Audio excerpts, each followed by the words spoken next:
गुरुजी खोले नागे नवा हम पूजा नवा करबो ना। गुरुजी खोले नागे नवा हम पूजा नवा करबो ना। ताना के थाले करबो माना के बाते। ताना के थाले करबो माना के बाते।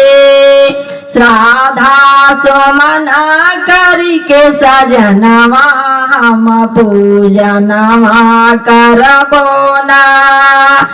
गुरुजी खोले नागे नवा हम पूजनवा करबो ना। भावा के हार करबो ज्ञान घृत पानावा। भावा के हार करबो ज्ञान घृत पानावा। चित्त में धारी के शुभ व्यंजनवा हम पूजनवा करबो ना। गुरुजी खोले नागे नवा हम पूजनवा करबो ना। दाया दृष्टि चंदन लेके परम सतया छात।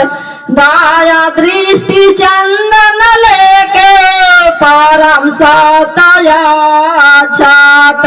कारा जोरे करके धियानवा हम पूजनवा करबो ना। गुरुजी खोले नागे नवा हम पूजनवा करबो ना। दास चरण के मिले एक सारा। दास चरण के मिले एक सहारा। परमानंद करके जतनवा हम पूजनवा करबो ना। गुरुजी खोले नागे नवा हम पूजनवा करबो ना।